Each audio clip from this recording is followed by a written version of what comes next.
So let's start first about how do you compare these things?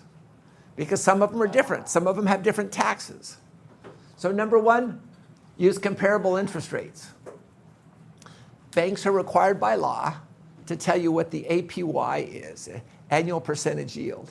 They'll tell you the APR, well, Sister Suddick, when she did hers, it said your APR is 3.98%, APY is 4.01%. So we looked at that and we said we automatically knew, okay, they offer the compounding twice a year. But if whenever you're looking at something, if you'll always look at APY, you can compare the different investments. Second thing, we want you to calculate after-tax returns. We know everyone here has a 10% marginal tax rate federal, and then we also pay a tax rate in Hawaii too. For state. What do we want to do? We want to get into the habit of being wise with our pennies. Again. So the dollars will take care of themselves. So that's our framework here. So what we've done is we've created just a little spreadsheet that just calculates these things for you. This is Learning Tool 12. And so again, if you go to the banks, you go on their website, they'll tell you your APR is this and your APY is this. But the APY is what you really want to know about, is because that includes the compounding. So that's the better rate. So if they compound only once a year, you want to get a higher rate. But if they compound it more, like if they compounded the 2.6 monthly, that would be a lot more. So if you put, no, on the 12. On the 12. Oh, 12. There you go. Yeah. So it's 2.63. Okay. So how much they compound and what the interest rate is will depend on how. And again, just go to the APY tab. It's just a simple Excel formula, but it helps out. So this is what we did here. Okay, how about return after tax? So we've got Bill and Susie. So Bill is in the 12% federal tax rate and the 5% state marginal tax bracket, and Susie's in 35 and the 10%. So they're each considering purchasing one of the following bonds for their investment portfolios. But depending on what they invested in their tax rate, they might get a better rate in different ones for their person. So let's go to the calculator. So we're going to calculate their after-tax returns with the calculator. Okay, we're just going to do this one with fewer assets. So he just put in Bill's tax, his marginal federal tax rate and his state tax rate, which is 12 and 5. And then he put in the different bonds, like the corporate bond was 4.75. And it's all taxable. Okay, and what's the next one? So what return after tax was 3.94. Then the municipal bond at 3.75. The muni. That gives them return after tax at 3.56. 3.56. Treasury bill. Treasury bill gives them 3.52. So notice, again, if you put an N here, it just means it's... Well, you didn't put it there. It's not taxable. It's just automatically there. Yeah. You don't put it there. So which of these is the best one for Bill? So we've got 3.94, 3.5, and 3.56. 3.52 and 3.56. Which one would be the best for Bill? Yeah, 3.94, the corporate bond. Okay. That's for Bill. What about for Susie? So what's Susie's tax rate? Federal? 35. State? 10. Okay, now which one's best for Susie? Yeah, which one would Susie like best? Yep. The muni. Right. Good job. So now do you see, because her federal tax rate is so much higher, she can save. And municipal bonds are federal tax free, you can see that would be her preference. So in case something like this, Susie was doing her emergency fund, she would probably find a short-term muni bond fund.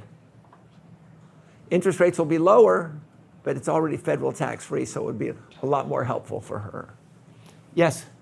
So the taxes are important because, or when you do taxes? No, taxes are important, so this is what you get to keep. So you buy and sell the mutual fund, but at tax time, you have to pay taxes So this will, on what you earn. so whatever she invested, she'll get to keep more of her money Right. because she won't have to pay those taxes. So the tax So that's rate's a why lot she less. wanted to invest in the muni bonds, because she doesn't pay as many taxes, so she'd be able to keep more of her money. So here's what happens. You buy the bond right now. And they gave us a paper, and we just kept it. And then we went to the bank and traded it in and said, we want the money now. And then they gave us the money. And then at tax time, we had to say, It was worth like, At tax time, that's when you have to pay. not charged. it was only that's worth, when you have to pay the I taxes think our on I-bond was only worth like 1,000, maybe? something like that. I can't remember, but it wasn't worth a lot. But we just took it to the bank and said, here, we want our cash now. And we used that to pay. That semester, our daughter had tuition. Help So pay that paid the tuition. with it. So again, how does this work? Is you buy the bond, you get interest on it. You don't pay the taxes on the interest until the next tax year. And then you get what's called a 1099 interest INT, or a 1099 div. It's a tax form that says, okay, you earned this much on municipal bond interest. And then it says, and then the nice thing about municipal bond, it's federal tax-free. Or you earn this much on your I-bond interest. Your I-bond, you don't have to pay any taxes on it until you actually sell, Cash it in. until you actually cash it in. But you pay the taxes every year, yes. Is it just self-reported then that Yes. use that for? Yep. Yeah, but they'll send a little paper to you, and you have to include that with your taxes. Right, and then the government sends, the brokerage houses send all the information to the government, so the government has access So to they those send as it well. to you, and they also send it to the government. So they all know about it. So, but it's self-reporting, yes. Okay. Okay. So then what we need you to do is we want you to create your cash management plan. So the way we like to start out is just think about how many months do you want to have? Do you want to have 3 months? Do you want to have 6 months? For emergency fund. For your emergency fund. So again, we recommend 3 to 6 months. Again, I did 4 months, and then when I lost my job, it took 6 months. And then divide how you'll divide your savings between your various cash management assets. Again, most of our lives, we had one month with checking, 1 month with savings, 1 month was I-bonds, and 2 months was, short-term bond funds, different things like that. But using a month's expenses is a good guide. And then realize that your goal is to get the highest return. You need the liquidity. So for us, we never, in our entire career, we never had to sell the I-bonds before we wanted to. So we always had money in the checking and the savings to cover most of our emergencies. And ideally, we want the highest return at our level of risk that we're most comfortable with. We'll do a risk tolerance test in a few days. Yeah. So your vision, what is it? Your plan for life. Your vision could be like Ben Franklin. I take care of the pennies and the dollars will take care So of this themselves. is what we're giving you some ideas that you can use in your cash management plan. So you can use these slides and use this information. You Yeah. can say, hey, that's what I want to do. I like those. Maybe your goal is 3 months. Maybe it's 4 months. I don't know. Pay off all credit monthly and pay no interest. Again, lots of different ideas. And plans and strategy. Auto pay a specific amount directly into savings. We did that with our 401k. We tried to take the maximum amount every pay period we could, and we put it in a Roth 401k. You could also have your bank send $100 to your favorite mutual fund company or your things like this. So different things to do, but the more you can automate it, the better off it is. Again, remember the story of the plane on autopilot. We can't put all of our financial lives on autopilot, but we can put a lot of it on autopilot. So 4 months in my emergency fund, 1 in checking, 1 in saving, 1 month in the short-term bond fund, and 1 month in I-bonds. I don't know. Lots of different things here. But I do know that having an emergency fund changes an emergency from an emergency to an inconvenience. It's painful. You know, I got to replace tires on the car. I don't like it, but let's go do it. But it's not an emergency. It's not like, hey, I got to go figure out how am I going to come up with $1,000? How am I going to pay it back? And then we just want to emphasize the last little bit, just want to emphasize that you really need to spend the time. You need to spend the time each week. Make sure you're detailed enough. We've sat down with people who had no idea how much money they were making. Or spending. Or spending.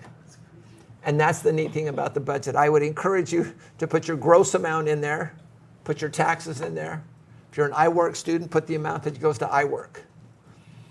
And this one student we worked with didn't realize that if he didn't work more than 9 hours a week, he was not making, he had to do 9 hours a week just to pay his iWork payments too. So realize you need to spend the time. Our goal isn't to become wealthy. Our goal is to be wise stewards. Our goal is to strengthen the family and to build Zion.